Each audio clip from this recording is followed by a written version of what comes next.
ప్రభునందు అత్యంత ప్రియమైనటువంటి దేవుని బిడ్డలారా, ఇప్పుడు మన ప్రభువును లోక రక్షకుడైన యేసుక్రీస్తు అతి శుభమైన నామమును బట్టి ఈ లైవ్ లోకి వచ్చిన మీకు అందరికీ పేరు పేరున హృదయపూర్వక వందనాలు తెలియపరుస్తున్నాను. ఈ యొక్క పునరుత్థానపు ఆదివారపు ఆరాధన ఈ యొక్క లైవ్ ద్వారా మీరందరూ కూడా ఏ స్థలంలో ఏ ప్రదేశంలో ఉన్నప్పటికీ ఈ యొక్క కార్యక్రమంలో మీరు కూడా ఏకీభవించి ఈ యొక్క ఆదివారపు ఆరాధన దీవెన పొందాలని మరొకసారి తెలియపరుస్తున్నాను. ప్రార్థన చేసుకుందా. మమ్మలను శాశ్వతమైన ప్రేమతో ప్రేమించి మా కొరకు ప్రాణం పెట్టిన యేసయ్య మీకు వందనాలు, స్తోత్రాలు. గడిచిన కాలం అంతా ఉచితమైన కృపలో మమ్మల్ని అందరినీ కూడా కాచి దాచి భద్రపరిచి మరొక పునరుత్థాన దినముని సన్నిధిలోకి నడిపించి అయ్యా మిమ్మల్ని ఆత్మతోనూ సత్యంతోనూ ఆరాధిస్తూ ఉండగా అయ్యా ప్రతి బిడ్డలు ఏ స్థానంలో ఏ ప్రదేశంలో ఉన్నప్పటికీ అయ్యా ఈ ఆరాధనలో పాలు పుట్టులు పొంది నీ దీవుని ఆశీర్వాదములకు వారసులుగా ప్రతి బిడ్డలు సిద్ధపరిచి మీరు మహిమను పొందవాలి. ఈ ఆరాధనంతా నీ ఆవులకు మహిమకరముగా, సంఘానికి, గ్రామానికి, దేశానికి క్షేమకరముగా ఈ ఆరాధన జరిగించి ఆరాధన ద్వారా మీరే మహిమ, ఘనత, కీర్తి, ప్రభావం పొందమని యేసు నామములో ప్రార్థించి వేడుకొనుచున్నాము పరమ తండ్రి, ఆమేన్. ఒక కీర్తన పాడుకుని దేవుని యొక్క వాక్యాన్ని ధ్యానం చేసుకుందాం.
నాకెన్నో ఘనమైన పేరు నేనిట్ల మరచినయ్యా యేసయ్యా నేనిట్ల మరచినయ్యా సాక్షి నందింత ధారము నీ కృపను నీకే చెల్లించు నా ప్రభువా నీకే చెల్లించు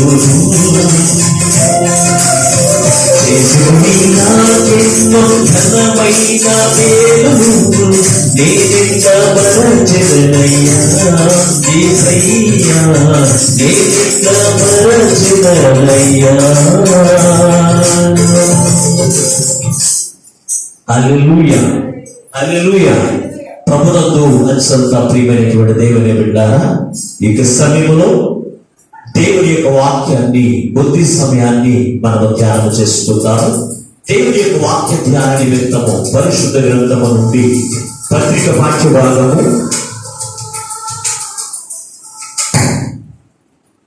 యోధా పత్రిక 1వ అధ్యాయము 20వ వచనాన్ని చదువుతుందా. యోధా పత్రిక 1వ అధ్యాయం, ఒకే ఒక అధ్యాయం ఉంది. 20వ వచనాన్ని 21వ వచనాన్ని దేవుని యొక్క వాక్యముగా ధ్యానం చేద్దాం. ప్రియులారా, మీరు విశ్వసించు అతి పరిశుద్ధమైన దాని మీద మిమ్మును మీరు కట్టుకొనొచ్చు, పరిశుద్ధాత్మలో మీరు ప్రార్థన చేయొచ్చు, నిత్య జీవార్థమైన మన ప్రభువును యేసుక్రీస్తు కనికరము కొరకు కనిపెట్టుచు దేవుని యొక్క ప్రేమను నిలిచినట్లు కాచుకొనియుండుడి. చిన్న ప్రార్థన చేసుకుని వాక్యం నేర్చుకుందాం. మమ్ములను శాశ్వతమైన ప్రేమతో ప్రేమించి మా కొరకు ప్రాణం పెట్టిన యేసయ్యకు వందనాలు, స్తోత్రాలు. అయ్యా, ఈ సమయంలో నీ వాక్యము కొరకు మేము ధ్యానం చేస్తూ ఉండగా మీ పక్షముగా నిలబడి మీ దాసుని సిలువ చోటును మరుగుపరిచి నాకు మాకు సంఘమును ఈ వాక్యమును ఎందరైతే వీక్షిస్తూ ఉన్నారో వారందరి హృదయమునకు కావలసిన వాక్యహారం మాకు వడ్డించి మమ్మల్ని బలపరచండి. నీ వాక్యము మమ్మల్ని బ్రతికించేది, నీ వాక్యము మాకు నెమ్మదినిచ్చేది, నీ వాక్యము మమ్మల్ని స్వస్థపరిచేదినైనా అటువంటి నీ జీవము గల వాక్యమును మాకు అందించి మమ్మల్ని బలపరచుమని యేసు పరిశుద్ధమైన ప్రార్థించి వెళ్ళుకొనుచున్నాము పరమ తండ్రి, ఆమేన్. ప్రభునందు అత్యంత ప్రియమైనటువంటి దేవుని బిడ్డలారా, ఈ చదవబడిన వాక్య భాగములో యూదా రాస్తున్నటువంటి ఈ పత్రిక, యూదాను పరిశుద్ధ గ్రంథములో ముగ్గురు ఉన్నారు. ఈ ముగ్గురులో ఈ యూదా ఒక ప్రత్యేకమైనటువంటి మాటలు ఇక్కడ రాస్తూ ఉన్నాడు. ఇతను ప్రతి రాసిన ప్రతి మాట కూడా అంత్య దినములలో జరగబోయేటువంటి వాటిని అన్నిటినీ కూడా ఆత్మవశుడై ఒక శ్రేష్టమైనటువంటి మాటలు ఇక్కడ రాస్తూ ఉన్నాడు. అంత్యదినములను గూర్చి ఈ యొక్క యూద ఎవరు జనులు ఎలాగ ఉన్నారో ఇక్కడ ముందు వచ్చినలో రాశాడు. ఏమని రాశాడు తెలుసండి? మనుషులైన వారు స్వార్థ ప్రియులను, అలాగనే మనుషులు కొనియాడేటువంటి వారిగాను, అలాగే లాభము కొరకు మనుషులైన వారిని హెచ్చించేటువంటి వారిగా ఉన్నారని అనేకమైన విషయాలు రాశాడు. రాసిన యొక్క యూద దేవుని యొక్క రాకడ దినాల్లో దేవుని యొక్క రాకడ కొరకు ఎలాగో మనము కనిపెట్టి ఉండాలి కూడా ఇక్కడ శ్రేష్టమైనటువంటి మాటలు ఇక్కడ రాశాడు. అందులో మనం చదవబడిన వాక్య భాగంలో 4 విలువైనటువంటి మాటలు ఇక్కడ మనకి కనపడుతూ ఉన్నాయి. ఒకటి మనం చూసినప్పుడు అంత్యదినముల్లో మనము దేవుని మనము కలిగి ఉండాలంటే మిమ్మల్ని మీరు కనిపెట్టుకుని ఉండాలి, మిమ్మల్ని మీరు కట్టుకుని ఉండాలి. దేని కనిపెట్టుకుని ఉండాలి, దేనిలో మనం కట్టబడి ఉండాలి అని మనం చూసినప్పుడు మరొకసారి ఆ వచనం చదివితే, మీరు పరిశుద్ధాత్మలో అతి పరిశుద్ధమైన దాని యందు మిమ్మల్ని మీరు కట్టుకొని, పరిశుద్ధాత్మలో మొట్టమొదటి మాట మీరు చూసినప్పుడు అతి పరిశుద్ధమైన దాని యందు మిమ్మల్ని మీరు కట్టుకొని, ఇది మొట్టమొదటి మాట. దేవుని యందు మనము ఎలాగో కనిపెట్టబడిన వారిగా ఉండాలి అంటే కనుక అతి శ్రేష్టమైన అతి పరిశుద్ధమైన దాని యందు మనం ఏం చేయాలంట? మమ్మలను మనము కట్టుకునేటువంటి వారిగా ఉండాలి. రెండో మాట చూసినప్పుడు పరిశుద్ధాత్మలో మీరు ప్రార్థించేటువంటి వారిగా ఉండాలి. ఇది రెండవ మాట. మూడవ మాటలోకి మనం వచ్చినప్పుడు యేసుక్రీస్తు యొక్క కనికరము కొరకు కనిపెట్టేటువంటి వారిగా ఉండాలి. నాలుగవది దేవుని యొక్క ప్రేమలో నిలిచినట్లుగా మీరు కాచుకుని ఉండండి. ఈ 4 అమూల్యమైనటువంటి మాటలు దేవుని యొక్క రాకడ కోసం మనం ఎలాగో కనిపెట్టాలి అంటే, యేసు ప్రభువు వారు వస్తాడు, రెండో రాకడ వస్తాడు, వచ్చిన ఆయన మనందరినీ కూడా తీసుకుని వెళ్ళిపోతాడని చెప్పి ఆయన రాకడ కోసం మనం కనిపెడుతూ ఉన్నాం అని మనం ఆలోచన చేస్తూ ఉంటాం. దేవుని యొక్క రాకడ కొరకు మనము వేటిని కలిగి దేవుని యొక్క రాకడ కొరకు కనిపెట్టాలి అంటే కనుక అతి శ్రేష్టమైన అతి పరిశుద్ధమైన దాని యందు మిమ్మల్ని మీరు కట్టుకునేటువంటి వారిగా ఉండాలి. అతి శ్రేష్టమైన అతి పరిశుద్ధమైన దాని యందు మనం ఏం చేయాలో తెలుసు అంటే కట్టబడిన వాడుగా ఉండాలి. దేవుని బిడ్డారా, మనము చూసినప్పుడు అతి శ్రేష్టమైన దాని యందు మనం కట్టబడేటువంటి వారిగా ఉండాలి అంటే కనుక మనము దేవుని యొక్క ఇల్లు అయినటువంటి వారిగా మనం ఉండాలి. దేని యందు మనము కట్టుకునేటువంటి వారిగా ఉండాలి అంటే 3 విషయాలు ఇక్కడ మనకి కనపడుతూ ఉన్నాయి. అతి శ్రేష్టమైన దాని యందు అతి పరిశుద్ధమైన దాని యందు మనం కట్టుకోవడం అంటే ఎలాగో దేనితో మనము కట్టబడినటువంటి వారిగా ఉండాలి అంటే కనుక కొలస్సీ పత్రిక 2వ అధ్యాయము 6వ వచనంలో అక్కడ రాయబడినటువంటి మాట ఒక్కసారి చదువుదాం. కొలస్సీ పత్రిక 2వ అధ్యాయము 6వ వచనాన్ని, కావున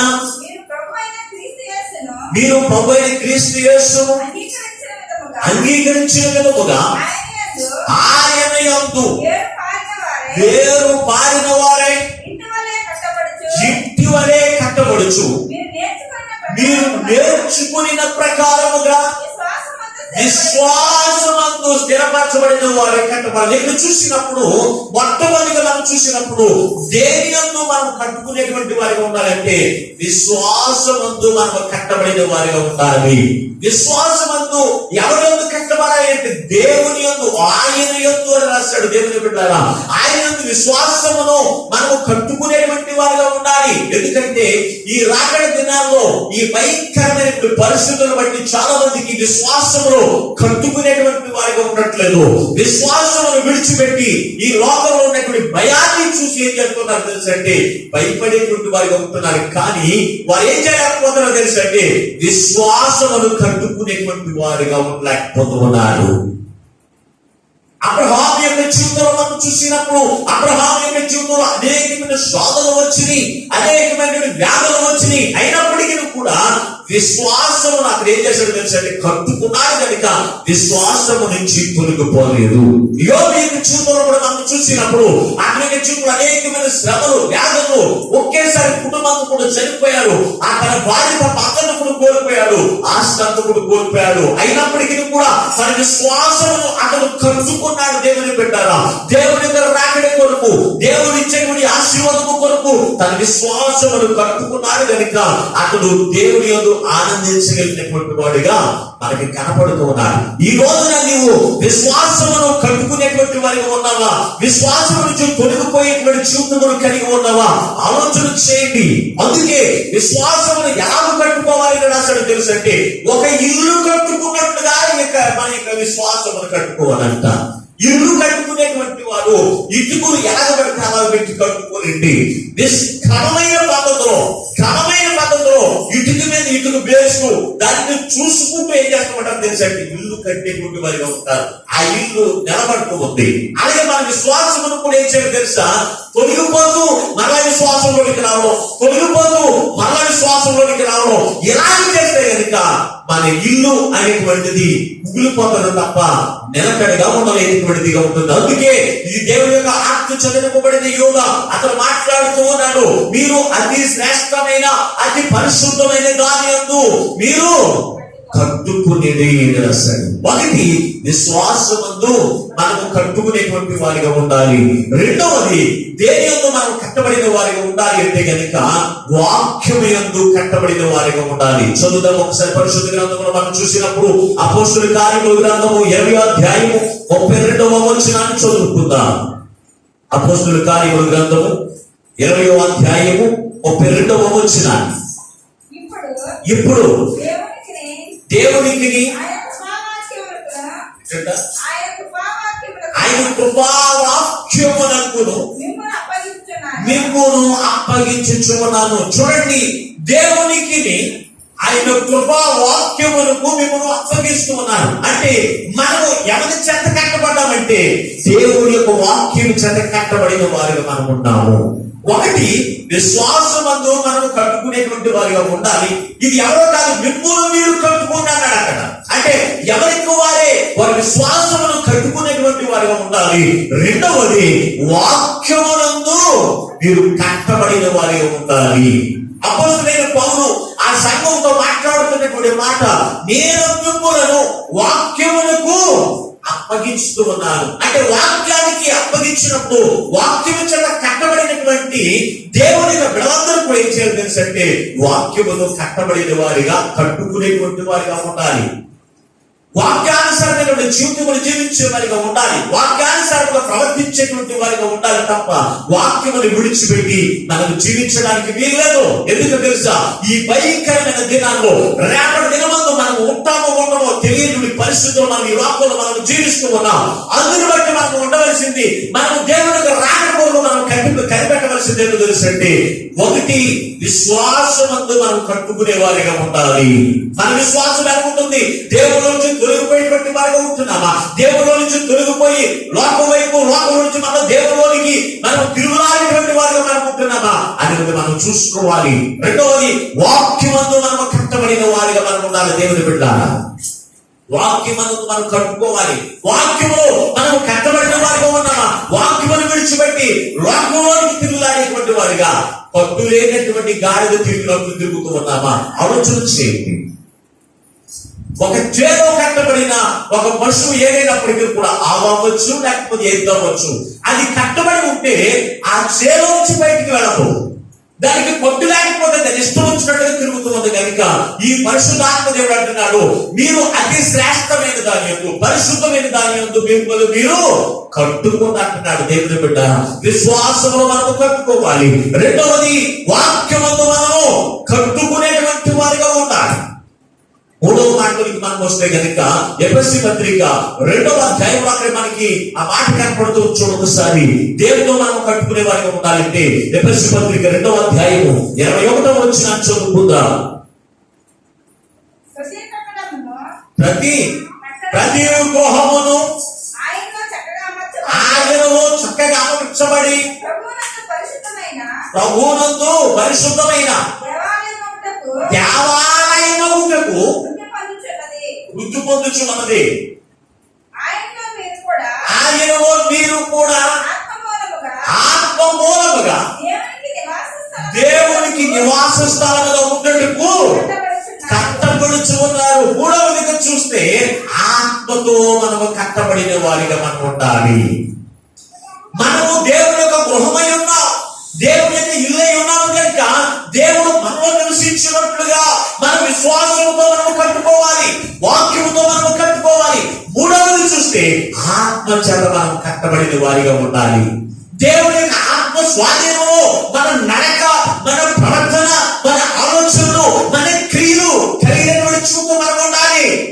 దెయ్యము ఆత్మ చేత కట్టబడితే కనుక దెయ్యము చెప్పినట్టుగా నడుచుకుంటారు. దెయ్యము ఆత్మ చేత నింపబడినటువంటి వారిగా ఉంటే కనుక దెయ్యము చెప్పినట్టుగా ప్రవర్తించి వారి యొక్క జీవితంలో నాశనం తెచ్చుకునేటువంటి వారిగా ఉంటారు. కనుక ఈ కడవరి దినాల్లో, ఈ అంత్య దినాల్లో దేవుడు మనకు హెచ్చరిస్తూ ఉన్నాడు. మీరేం చేస్తూ ఉన్నాడు తెలుసా?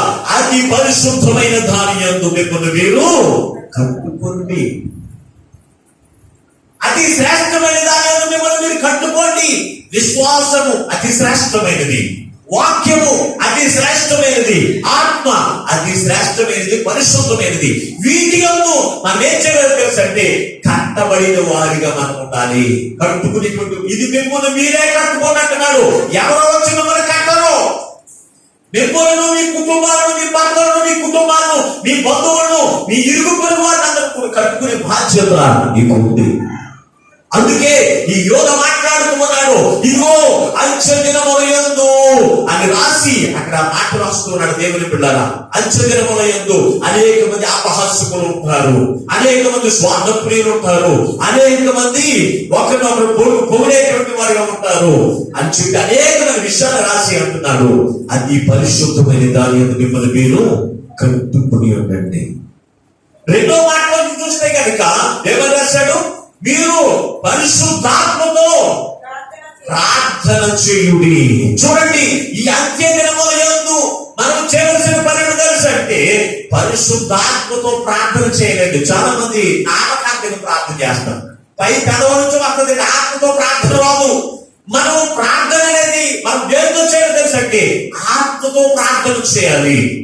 ఈ ఆత్మతో మనం ప్రార్థన చేసినప్పుడు ఉచ్చరకు సఖ్యము కాని మూలులతో ఆ ఆత్మ దేవునికి ఎలా మొరపెట్టాలో మొరపెట్టి నీకు కావలసినది నీ జీవితంలో పొందుకోవడానికి కూడా గుణములు దిప్పొచ్చింది. ఏంటి తెలుసంటే ఈ ప్రార్థన ఎలా కూడా తెలుసంటే ఆత్మతో ప్రార్థించేటువంటి వారిగా మనం ఉంటారు. దేవుని పెట్టాలి, పైపై కలవడము కాదు, నామకార్థంగా ప్రార్థన చేయడము కాదు. ఈ రోజున ఆత్మతో ప్రార్థన చేసేవారు తక్కువ అయిపోయారు. ఆత్మతో ప్రార్థన చేయాలి. ఎందుకు చేయాలి అంటే కనుక పరిశుద్ధ గ్రంథంలో రాశాడు. చూడండి ఒకసారి ఇదే ప్రార్థన ఎలా చేయాలి అని మనం ఆలోచన చేస్తే కనుక ఎఫెసీ పత్రిక 6వ అధ్యాయము 18వ వచనంలో అక్కడ ఒక మాట రాశాడు. చూడండి ఒకసారి, ఆత్మ వలన ప్రతి సమయమందును ప్రతి విధమైన ప్రార్థనను విజ్ఞాపనలను చేయించు ఆ విషయమై సమస్త పరిశుద్ధుల నిమిత్తము పూర్ణమైన పట్టుదలతో విజ్ఞాపన చేయించు తెలుగుగా ఉండండి. ఇక్కడ రాసినటువంటి మాటను కూడా చూసినప్పుడు ఆత్మ వలన మీరు ప్రార్థన చేయాలి. ఎవరి గురించి చేయాలి అంటే అక్కడ రాశాడు సమస్త పరిశుద్ధులందరి కొరకు ప్రార్థన చేయాలి. ఈ రోజులు చూస్తూ ఉంటే కనుక అనేక మంది విశ్వాసులు చనిపోతూ ఉన్నారు, అనేక మంది దైవజనులు చనిపోతూ ఉన్నారు. అంటే ఈ లోకంలో చూసినా ఎక్కడ చూసినా మరణకరమైన వార్తలు వింటూ ఉన్నాం. తెల్లారి వేసిన చాలు నువ్వు యూట్యూబ్ ఆన్ చేసినా, అలాగే ఫేస్బుక్ లోకి వెళ్ళినా, ఎక్కడికి వెళ్ళినా కానీ వాట్సాప్ లోకి వెళ్ళినా నీకు వచ్చేటువంటి వార్తలే తెలుసా? టీవీ ఆన్ చేసిన కన్నా మరణకరమైన వార్తలు. మరి ఇటువంటి మరణకరమైన వార్తలు వింటున్నావు నీవు పరిశుద్ధ అందరి కొరకు నువ్వు విజ్ఞాపన చేస్తూ ఉన్నావా? నీ ఆత్మకు నువ్వు ప్రార్థన చేస్తూ ఉన్నావా? ఆలోచన చేస్తారా? దేవుని పెట్టారా? ఈ రోజులు చూస్తే అనేక మంది దైవజనులు చనిపోతూ ఉంటే ఎంతో వ్యాధులు చెందుతూ ఉన్నారు. తెల్లవారు లేచి టీవీ ఆన్ చేస్తే 100 వేల మంది చనిపోతూ మరణించారు అని మరణకరమైన వార్తలు వింటూ ఉంటే ఈ కడవరి దినాల్లో ఆనాడు యోగ ద్వారా పలికినటువంటి మాట అబద్ధము కాదు. అంత్య దినములో మీరు దేన్నైతే కలిగి ఉన్నారో దానిని మీరు కలిగి ఉండండి. కలిగి ఉండి దేవుని రాక కొడుకు కనిపెట్టండి. బాప్తిసం తీసుకున్నాను, దేవుని ప్రోత్సాహాన్ని చూస్తున్నాను అనేది కాదు. ఎలా ఉండాలి తెలుసంటే ప్రార్థన ఆత్మ ఆత్మతో ప్రార్థించే అనుభవాన్ని నువ్వు కలిగి ఉండాలి. పుస్తకాలు చూసి ప్రార్థన చేయడం, లేకపోతే ఎవరు రాసించారని ప్రార్థన చేయడం ఇది కాదు.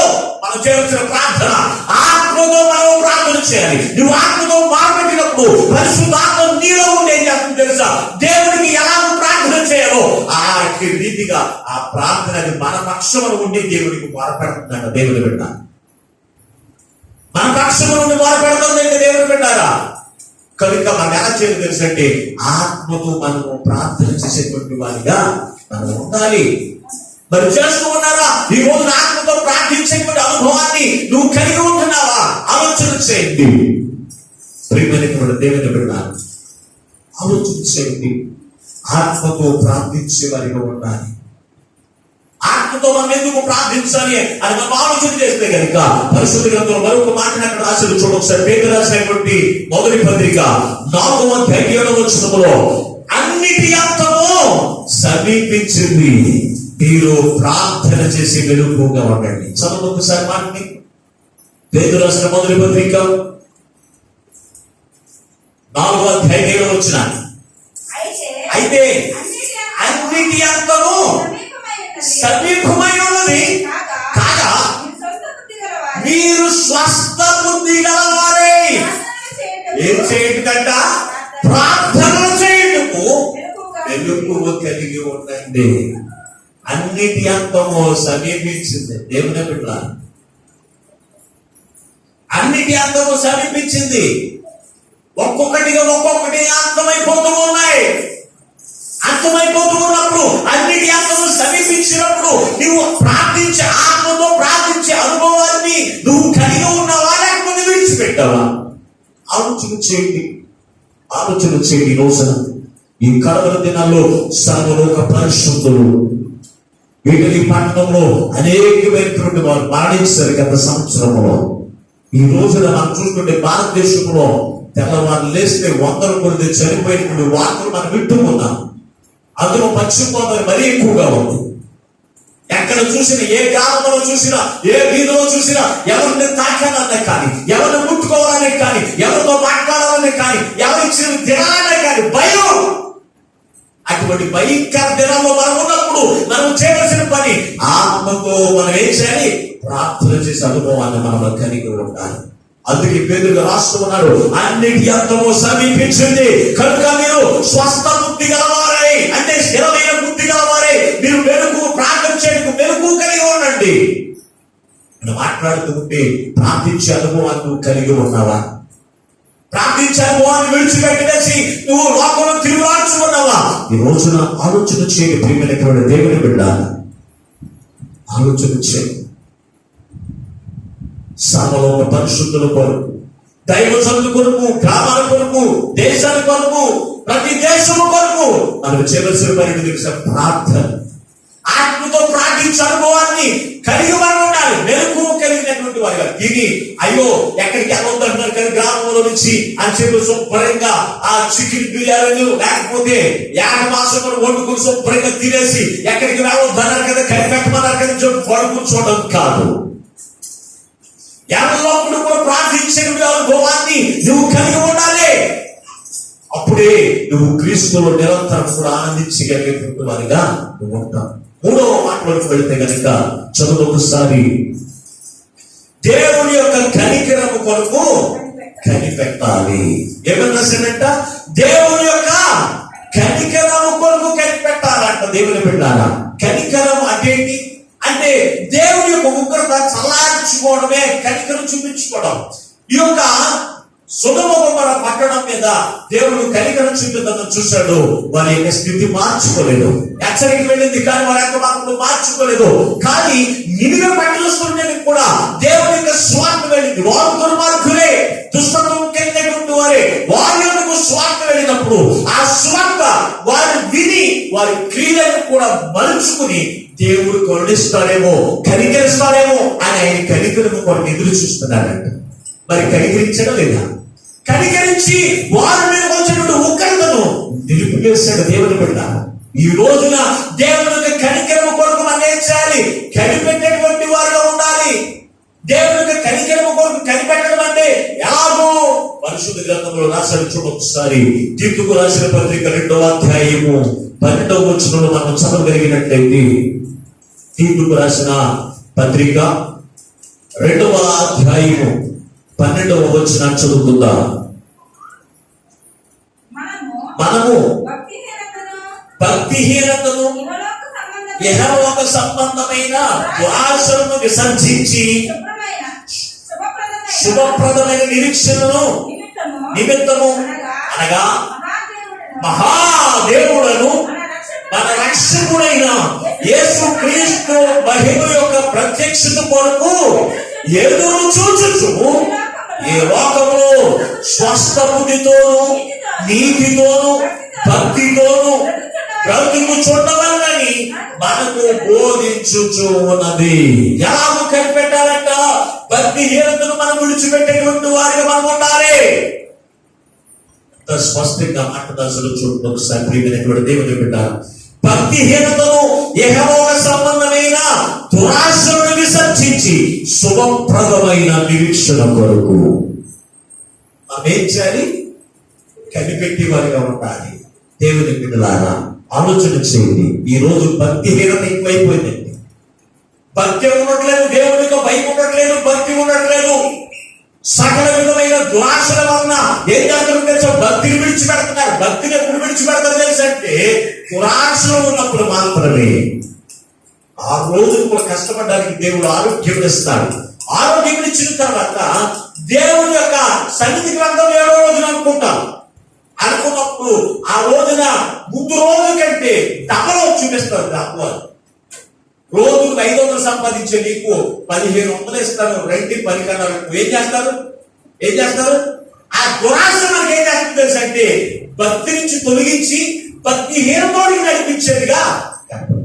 అయితే దేవుని యొక్క రాకడ కొరకు మనం ఎలా కనిపెట్టాలి అని ఇక్కడ రాసినటువంటి విధానం మనం చూడగలిగినట్లయితే కనుక ఆయన రాస్తూ ఉన్నాడు. ఆయన సమస్తమైనటువంటి భక్తిహీనతను విడిచిపెట్టి యెహోవాకు సంబంధమైన దురాశను విసర్జించి దాని దగ్గరికి రాననుకుంటుంది. ఆదివారం నువ్వు కోర్టులో పరిచిన రా అనేటువంటి విసర్జించేటువంటి వారు ఉండాలి. మనం ఏం చేస్తామో తెలుసా? దురాశను కలిగి మనం ఏం చేస్తామో తెలుసా? ప్రభువా నువ్వు వచ్చేస్తానంత వచ్చేయగలిగినా భక్తివాడు నీ జీవితంలో ఆదివారం సరిగ్గా ప్రార్థనకి వెళ్ళు, ఉపవాసం గుడికి వెళ్ళు, నీకు కూటానికి వెళ్ళు. ఈ భక్తిహీనత కలిగి ప్రభువా నువ్వు రా, నీ కొరకు నేను కనిపెడతానంటే ఆయన వస్తాడు, నీకు నా కొరకు ఇంకో చేస్తాను. కనిపెట్టడం అంటే అందుకే అక్కడ రాసినట్టు ఎంతో స్పష్టమైన మాటను, ఇదిగో భక్తిహీనతను విసర్జించి ఏం చేయమంటున్నాడు?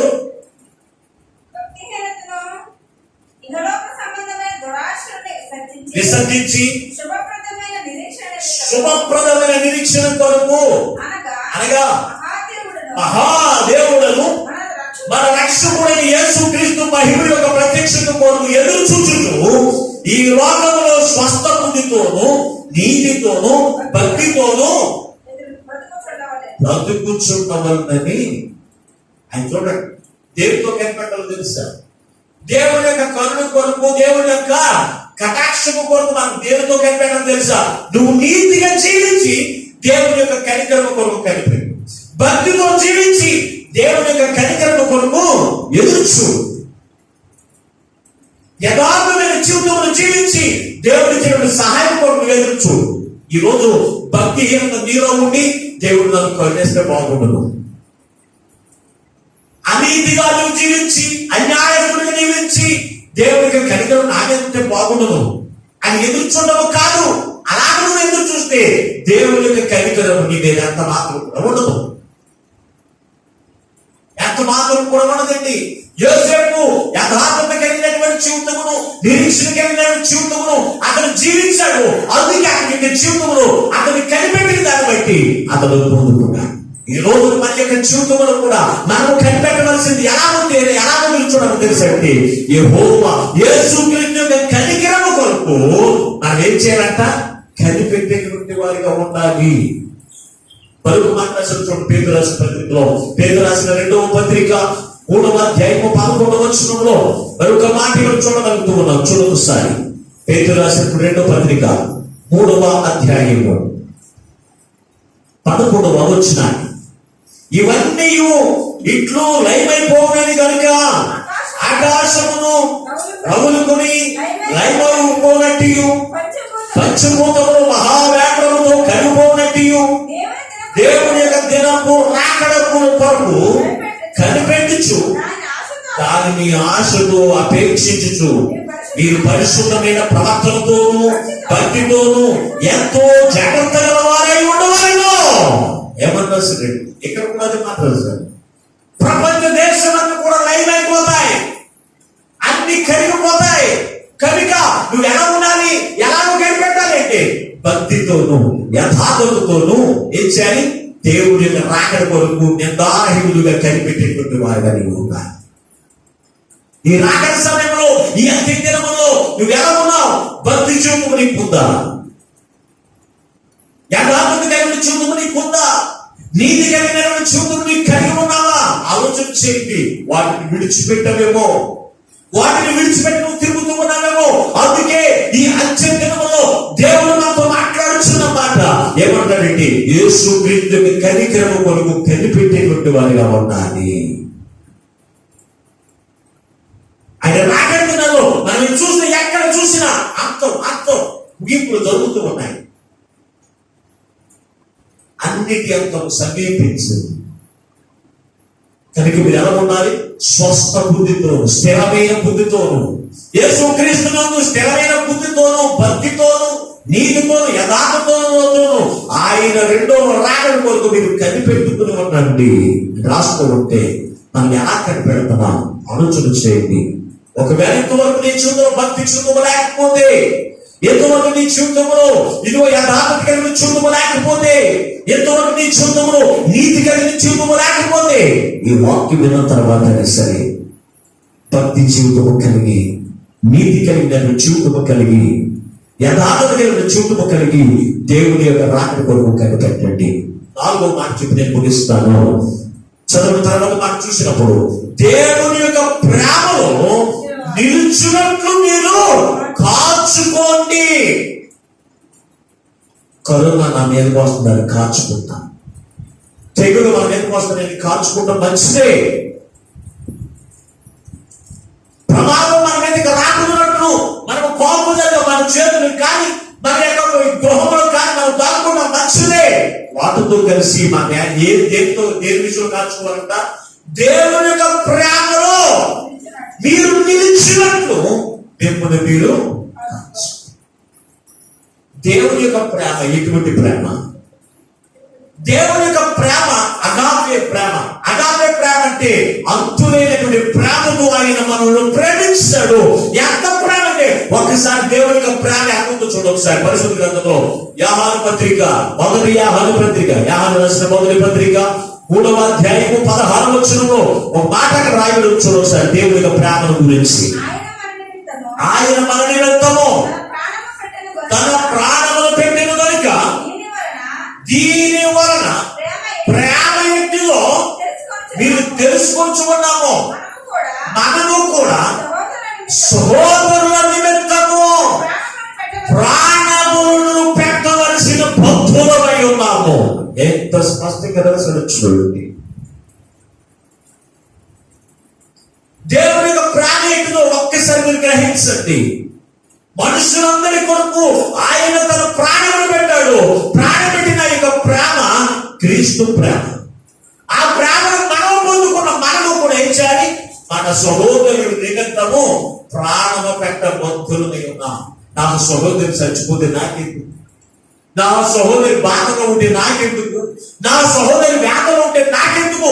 నేను బాగుండాలి, నా కుటుంబం బాగుండాలి. ఇది దేవుని ప్రేమ కాదు. ఇది దేవుని యొక్క ప్రేమలో నిలుచుకున్నట్లు కాదు. అది నీ సొంత ప్రేమలో నిలుచుకున్నా. కొందరైతే ఎవరన్నా ఏదైనా సహాయం చేస్తే వారి మీద ప్రేమ చూపిస్తారు. కొందరైతే వారికి కావలసినవి ఇస్తేనే కనుక వారి మీద ప్రేమ చూపిస్తారు. మిగిలిన మీద ప్రేమ చూపించరండి. అది దేవుని యొక్క ప్రేమ కాదు. అది అవసరానికి కావలసినటువంటి ప్రేమ, అవసరం నిమిత్తము కొనియాడేటువంటి ప్రేమ. అందుకే ఇందాక మూలవచనం రాసిన మాటలోనే 16వ వచనంలో ఒకసారి చదువు, ఒకసారి యోధా పత్రిక. వారు తమ దురాశలు చెప్పున నడుచుచు లాభము నిమిత్తము మనుషులను కొనియాడుచు సడుగు వారును. చూడండి, దేవుడు అంటున్నారు తమ లాభము నిమిత్తం కొనియాడేటువంటి ప్రేమ. కొంతమంది అవసరం ఉంటే ప్రేమ కాల్చేస్తారు కళ్ళంట, అవునా లేదండి? అవసరం వచ్చిందంటే కళ్ళ నీళ్ళు కారిపోతూ ఉన్నాయి మాట్లాడుకుండానే. ఇది అవసరం నిమిత్తము, అది మాయ ప్రేమ. ఈ ప్రేమను మాత్రం నమ్మొద్దు. మనం ఏ ప్రేమను కలిగి ఉన్నారో తెలుసా? ఏ ప్రేమను నిలిచి ఉన్నారో తెలుసా అండి? క్రీస్తు ప్రేమలో నువ్వు నిలిచి ఉన్నవా? నిలిచి ఉండుటకు మిమ్మల్ని కాల్చుకున్నట్టున్నాడు. నువ్వు ప్రేమ, క్రీస్తు యొక్క ప్రేమ నీలో లేకపోతే ఒక్కసారి చూసుకో. నువ్వు క్రీస్తు ప్రేమలో ఉన్నావా? క్రీస్తు ప్రేమలో తొలగి లోకం చూపించేటువంటి నటనకమైన ప్రేమలో ఉన్నావా అనేది మనం ఏం చేయాలి? ఎప్పటికప్పుడే మనం చూచుకునేటువంటి వారిగా ఉండాలి. ఎప్పటికప్పుడే మనము చూచుకునేటువంటి వారిగా ఉండాలి. ఈ రోజున ఎంతో మంది సహోదరులు చనిపోతూ ఉన్నారు. దేవుని బిడ్డలారా, ఎంతో మంది దాసులు చనిపోతూ ఉన్నారు. వారందరికీ నువ్వు ప్రార్థించేటువంటి ప్రేమ నువ్వు కలిగి ఉన్నావా? వారందరి కొరకు విజ్ఞాపన చేసేటువంటి ప్రేమ నువ్వు కలిగి ఉన్నావా? ఆలోచన చేయండి. నీ సహోదరు నిమిత్తము నీవు ప్రాణము పెట్టబోతులై ఉన్నావు. చూడండి, క్రీస్తు మనందరి కొరకు ఆయన ప్రాణం పెట్టాడు. ఆ క్రీస్తు ప్రేమను మనం ధరించుకున్నాం. క్రీస్తు ప్రేమ అగాపే ప్రేమ. క్రీస్తు ప్రేమలో కనికరము కనపడుతూ ఉంది. క్రీస్తు ప్రేమలో దయ కనపడుతూ ఉంది. క్రీస్తు ప్రేమలో క్షమాపణ కనపడుతూ ఉంది. క్రీస్తు ప్రేమలో త్యాగము కనపడుతూ ఉంది.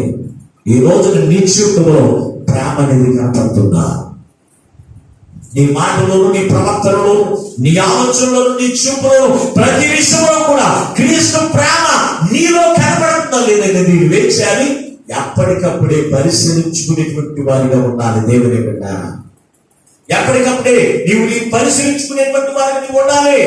అందుకే ఈ యొక్క అపోస్తలుల యొక్క కాలంలో మనం చూసినప్పుడు ఈ యోధ ఆ అంత్య దినమును కూర్చి ఆయన మాట్లాడుతూ ఉన్నాడు. దేవుని బిడ్డారా, ఒకసారి చదవండి, ఒకసారి 16 వచ్చినాడు. వారు తమ దురాశల వలన దాని ముందు వచ్చినప్పుడు కూడా ఒకసారి 15 వచ్చి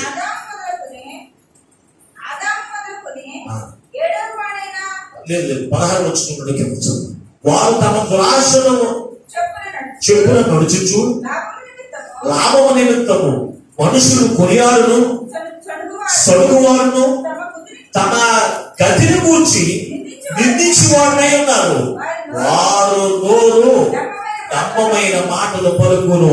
అయితే ప్రియులారా, అంత్యకాలమందు తమ భక్తిహీనమైన దురాశల వలన ఎన్ని నాశడి అంతే. ఈ రోజున చూస్తే ఇవన్నీ కూడా మనకు కనపడుతున్నాయి. లోకంలో దురాశలు ఎక్కువైపోయింది. మనుషులు పొగిడేవారుగా ఉన్నారు. మనుషులు పొగుడుతూ సేవకులు ఏం చేస్తారు తెలుసా?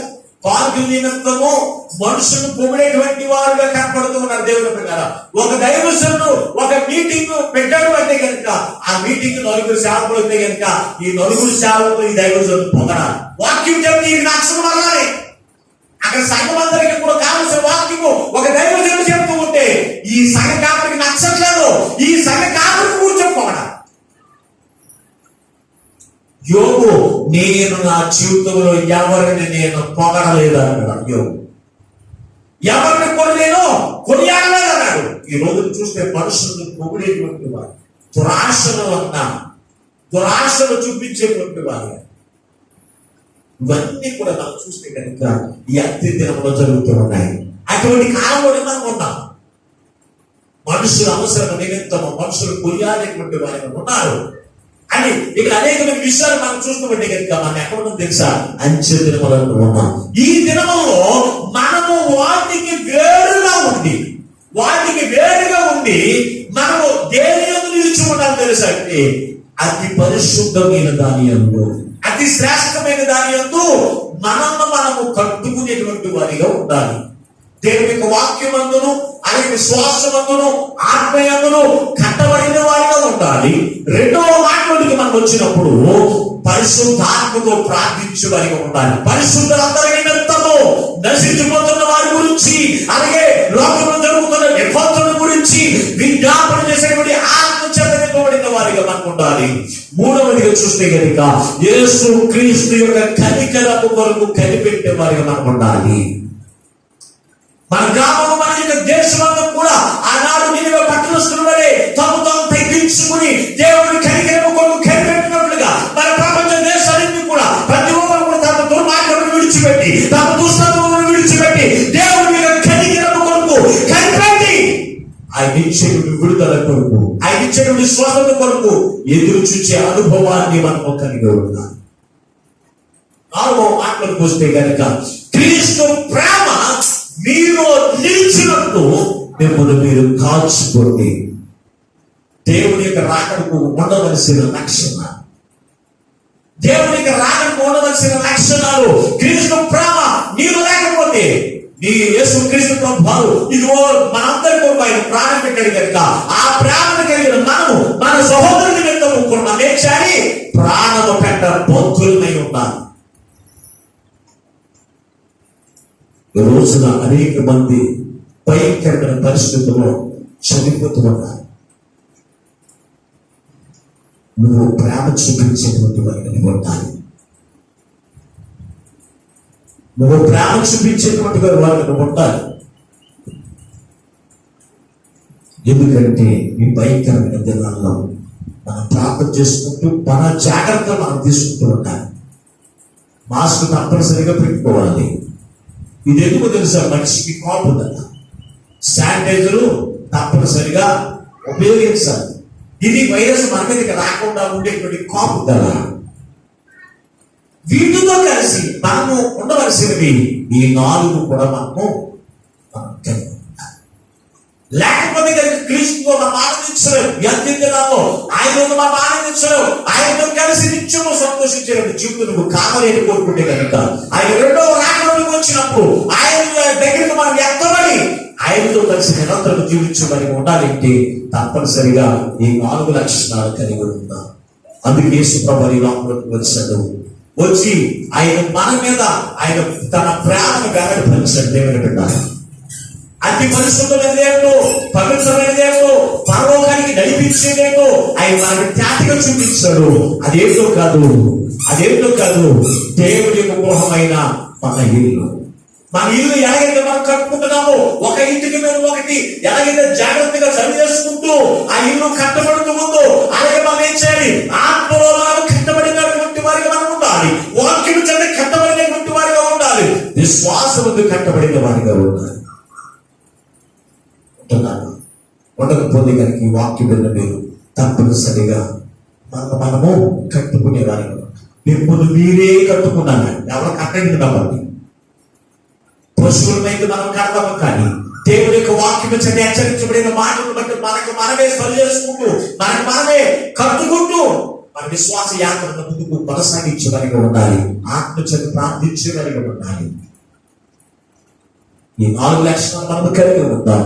దేవుడి యొక్క రాకడకు సిద్ధపాటు కలిగిన జీవితము జీవిద్దాం. నిరంతరము ఆయనతో కలిసి ఆనంద జీవితము ఆ పరిశుద్ధాత్మ దేవుడు మనందరికీ అనుగ్రహించి ఆయనే మహిమ పొందును గాక. ఆమె ప్రార్థన చేసుకుందాం. మమ్మలను శాశ్వతమైన ప్రేమతో ప్రేమించిన ఆయన ఈ భయంకరమైన దినాల్లోనే నీవే మా మధ్యలో దిగి వచ్చి వేశారు. మిమ్మల్ని మీరు ఎలాగో కాల్చుకోవాలో నీ వాక్యంతో మన మాట్లాడారు ఆయన. అంతే తిరుమలకు మనుషులు ఒకరినొకరు కొనియాడేటువంటి వారిగా ఉంటారని, అవసరం నిమిత్తము మనుషులు పొగిడేటువంటి వారిగా ఉంటారని, దురాశపరులుగా ఉంటారని ఇది కూడా మీ వాక్యంలో తేటగా తెలియపరుచున్నాయి. అటువంటి వారికి మీరు వేరుగా ఉండి, ఉంటాయిగా అతి పరిశుద్ధమైన ధాన్యంతో మిమ్మల్ని మీరు కట్టుకొని ఆయన. ఆత్మతో మీరు ప్రార్థన చేయగలుగుతున్నావు ఆయన. దేవుని యొక్క కలిగిన కొరకు కట్టబడినట్టున్నావు ఆయన. దేవుని యొక్క ప్రేమలో నిలుచుకున్నట్టు మిమ్మల్ని మీరు కాల్చుకున్నట్టున్నావు ఆయన. ఈ 4 మాటలతో మాతో మాట్లాడారు. ప్రతి బిడ్డలను కలిగి ఈ లక్షణాలు కలిగినాయి. మీరు రాకడకు ఎదురు చూసేటువంటి గొప్ప భాగ్యము ప్రతి బిడ్డ వారికి అందించండి. మా గ్రామాన్ని దీవించండి, మా దేశాన్ని దీవించండి, మా రాష్ట్రాన్ని దీవించండి అయ్యా, ప్రపంచ దేశాన్ని దీవించండి అయ్యా.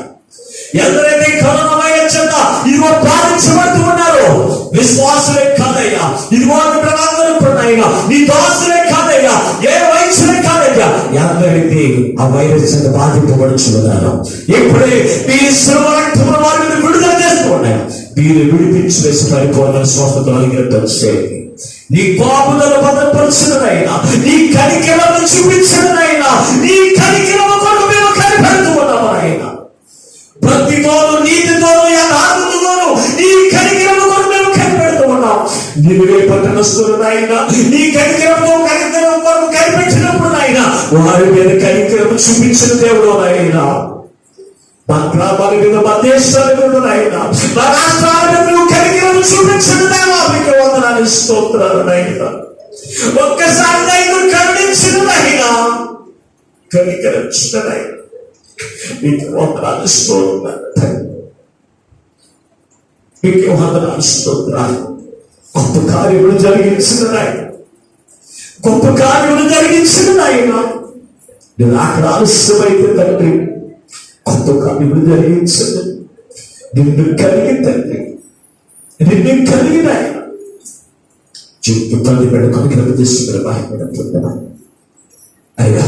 ఈ వాక్యం ఎంతమంది వీక్షిస్తున్నాను, అందరినీ కూడా పేరు పేరు మీరు దీవించిన ఆశీర్వదించి ఈ పునరుద్ధారణ దినముల దీవెన ఆశీర్వాదం నిండాలుగా బిడ్డగా మనం దయచేసి మీరు మహిమను పొందుతున్నాయి. ఎంతవరకు మాతో మాట్లాడి మమ్మల్ని బలపరిచిన యేసు సర్వాధికారి నాము ప్రార్థించి వెళ్ళిపోతున్నాము. పరమ తండ్రి, ఆ పేరు పరమ తండ్రి దేవుని యొక్క ప్రేమలో రక్షకుడైన యేసుక్రీస్తు వారి యొక్క కృప పరిశుద్ధాత్మ నిండిన సహవాసం ఏకీభవించిన సర్వలోక పరిశుద్ధులకు సర్వలోకమును ఆయన కృప సదాకాలముతో ఆయన కృపలో ఆనందమును సంతోషము ఆయన ప్రేమను నింపి ప్రభు యొక్క రాకడకు ఆయుధపరిచి ఆయనే మహిమ పొందును గాక. ఆమేన్. అందరికీ వందనాలు.